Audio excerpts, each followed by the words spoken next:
mentioned, you've written about actually exercise, meditation, prayer. So how do these interventions help addicts? Well, you remember the stressed out part of the brain, the one that's very hyperactive. It's going to release a flood of adrenaline in the body, cortisol in the body. You need to calm that. And so all those things that you just mentioned calm the CRF pathway. They're all calming. And we have affirmations, for example, we are calm in all situations. So there are dozens and dozens of things that calm the brain. Sitting under a tree, being outside, looking at the sky, looking at something green outside, mindfulness, sleep, listen, breath work. Breath work is huge for calming. Breath work will just like regulate the brain so quickly. There are dozens and dozens of these things. And what we have is we have a list of them, and we have ways to experiment with them. And just as we have a method to teach people how to customize their food plan. We encourage people to customize their calming routines. So it's surprising how many things will just gently open up that dopamine and then leave it there for 8 or 9 hours. It's very different from a spike and a crash, which is disturbing and distressing. And now you're going to the vending machine and you didn't want to. But when you learn how to elevate dopamine, serotonin, opiates, cannabinoids, just elevate them and leave them at an elevated level for 8 or 9 hours. I say we're creating chemical engineers in the ARC. It's people who understand how to appropriately. This is like the valve in a chemical refinery, how to open up that valve and just have a great life because you feel good all the time because you've got the right amount of feel-good chemicals in your brain. We are walking chemical refineries. And when you take control over how the chemicals are released in your brain and body, when you grab that back from the addiction scientists at the corporations, not just food, but screens and pornography and romance novels and gambling, they all have addiction scientists now. But when you block that messaging and you wrestle back control over your own brain chemistry, it's amazing. And then life just becomes so much fun. Yeah. Dr. Ifland, we talked about screening for addictive behavior, which is important because if you're not screened or diagnosed, if that's the right word, as a food addict, you're not going to seek treatment. Yes. Now, you know, one of the most common things we tell alcoholics, for example, oh, well, don't drink, you know, just clear the house and don't drink. So abstinence, and you talk about abstinence, it doesn't work. So let's just talk about abstinence. Why is it that it doesn't work? You cannot just remove the alcohol from someone's house. They might be fine not drinking for a day or two, and then something else happens. And the same goes for food addiction. So tell us more about why abstinence doesn't work. Okay, so abstinence doesn't work because of everything we've talked about. So abstinence works great. Abstinence works fantastic if you are surrounded by abstinent people. Then abstinence is easy. Oh, they don't eat that. No, I don't eat that either. Oh no, I wouldn't. They don't touch that. No, I don't touch it either. And you have to know which substances are being hidden in your food. Just like we had to learn that addictive nicotine was hidden in cigarettes. They extracted and concentrated nicotine and then put it back into the cigarettes. So it is any kind of a sweetener. Artificial sweetener. Artificial sweeteners are very destructive. They make the pancreas think that sugar is coming, so the pancreas releases insulin to deal with it, and then there's no sugar. So after all, the pancreas doesn't release insulin in connection with sugar taste anymore. It's just a mess. So it's sugars, flour, whether it contains gluten or not. Flour is already digested. It's a powder. It gets into the system very quickly, and it activates the serotonin pathways. Excessive salt is connected with the opiate pathways, same pathways that are activated by morphine. And then dairy has 4 different casomorphines in it. It is a substance that is designed to do 2 things to a calf. So we're talking about a 100-pound animal. It does 2 things to that animal. It puts it to sleep. Dairy, raw milk right out of the cow is a narcotic. It's got literally 4 different kinds of morphine in it, casomorphine, because it needs to put that calf to sleep so the calf will absorb the nutrients from the milk. The second thing that milk does is it puts 500 pounds onto the calf in a year. Now, for humans, there are 3 other genes. These are genes that are being turned on by the substance. It turns on 3 other genes: breast cancer, prostate cancer, and acne. So it's like the last thing that you would ever want to put in your system. And, there's the dairy industry, just like the tobacco industry. Dairy industry is very similar to the tobacco industry. Oh, no, you need milk for strong bones. That's an outright lie. There are 8 minerals that need to be present before a bone can absorb. And calcium is only one of them. And you can get calcium from vegetables. And if you have too much calcium, your bones will grow bone spurs and that hurt, and that you have to have surgery to go in and have removed. And of course, schools are offering children not just real whole milk, skimmed milk with added sugar and chocolate and some chemical Yes, flavor. and when you take the fat out of the milk and you make skim milk, then the sugar, the lactose, gets into the system very quickly. It's so bad out there. And then fat, we have new research showing that excessive amounts of fat are addictive. It's a brilliant study, came out of a lab in Boston, Pietro Cottone's lab, where they took 2 groups of rats. This group got unrestricted access to fats. This group got unrestricted access to sugar. And you saw the progression, which is the hallmark, progression, more and more consumption over 21 days in both groups. And then you saw other changes in the locomotor center of the brain that's characteristic of addiction. And so there was no sugar in that fat. There's this old belief now, which has been disproven, that you have to have sugar in the fat before the fat's addictive. That is not true. This study was absolutely crystal clear.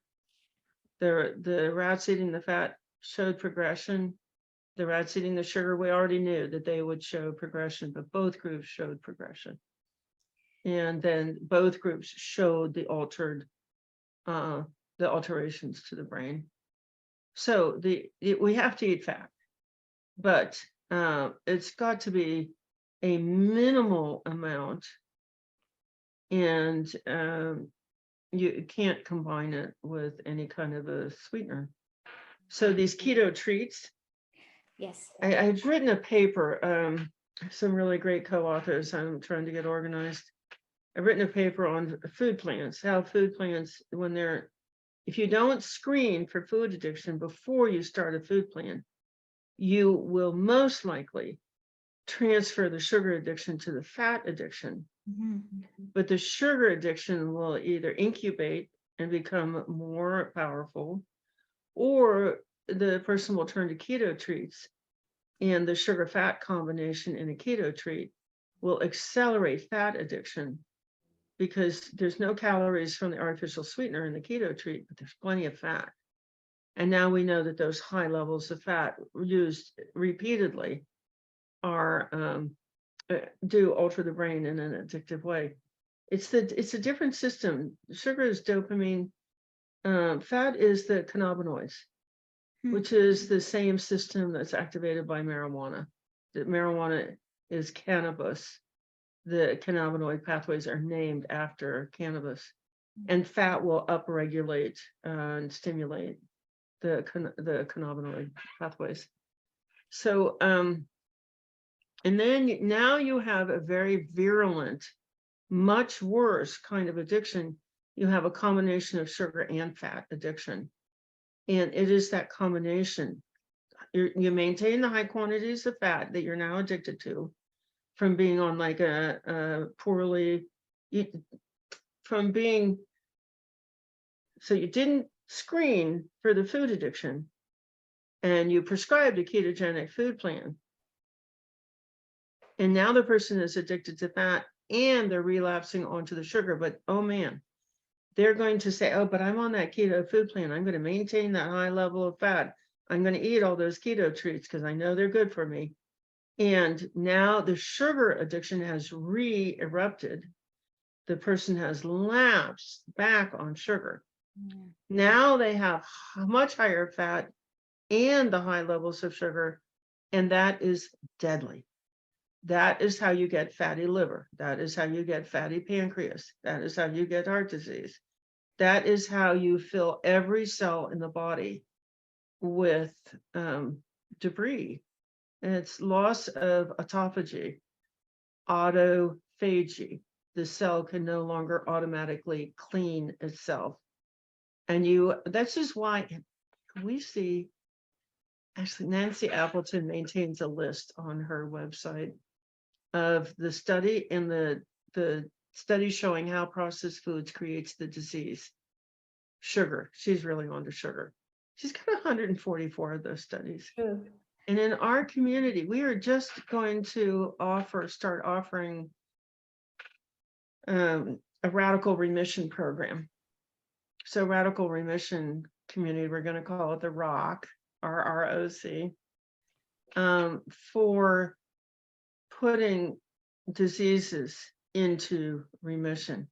We've been focused on the recovery from the processed food addiction, but there are a lot of things. We teach 130 skills. It takes a lot of surround messaging to get off the processed foods. So over these 5 years, we've just built the program out. It has more features, more elements. It's easier to use. We're closer and closer to our members. We train our own advocates. We have a training program. If anybody ever wants to be really effective in this field, you can come and take our training and we will give you members to take care of. So now you have really serious diseases, cancer, heart disease, diabetes, non-alcoholic fatty liver, irritable gut, your gut's not working. Mm-hmm. And you have all the brain diseases. You have all the cognitive impairment. You have personality disorders because your feel-good pathways aren't working. You don't feel good. And you have rage disorders. You have irritable irritation and violent behavior because your body's filled with this adrenaline, and you have low blood sugar all the time. You have hypoglycemia. And then you have obesity. So you have dementia and you have Alzheimer's and you have all these personality disorders and you have chronic infection because your immune system is chasing around all this debris in your body and wearing itself out. You have skin disorders and they all go away. But it's two pieces. It is getting the toxic substances, which means if you're going to maintain abstinence, you've got to be around abstinent people, and then it becomes surprisingly easy. But you've got to do all the stress management. And that's where the 130 life skills comes in. The life skills that you didn't learn as a child because you're thinking about Kool-Aid all the time. Your frontal lobe wasn't available to have those experiences and get that embedded. So when you combine those things and you're in a culture of healthy people, I know these doctors, these poor doctors. My own daughter is an MD. She quit practice within a couple of years and went over to become a consultant because she said, Mom, I can't help these people. And fortunately, she had a backup. But doctors are really frustrated. It's not them. It's the pharmaceutical companies that train them to believe that the only answer is a pharmaceutical. So these doctors are just as frustrated, just as gaslighted, just as I don't blame them at all. I just seeing what my daughter went through. But a doctor will say, because they're trained to say it, and that's not curable. Condemning that person to misery and mortality, it is curable. It can be put into full remission. You just have to go live in a different culture. And now you can live in that culture. You can just have your screen on and go about your day, but your brain is going to perceive that you are in a different culture where people, I had to create whole new expressions for what's going on. We're teaching an expert level of self-care. Why? Because we never had to fight off the addiction scientists at the corporations.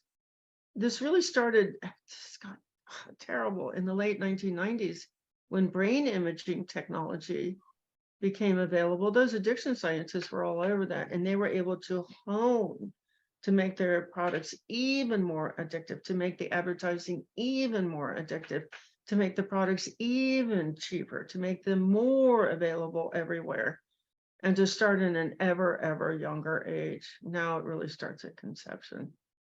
So another concept, it's the capabilities gap has gotten wider. People have gotten sicker, Yes. and they're less capable. 44% of the United States is obese, which really interferes with muscle development. And at the same time, the addiction scientists have gotten more and more clever, and they've made it harder and harder to keep control over food. So now there's this growing gap between the skills needed to fight these monsters off and people's capabilities. So that's something new also that we're talking about, is the capabilities gap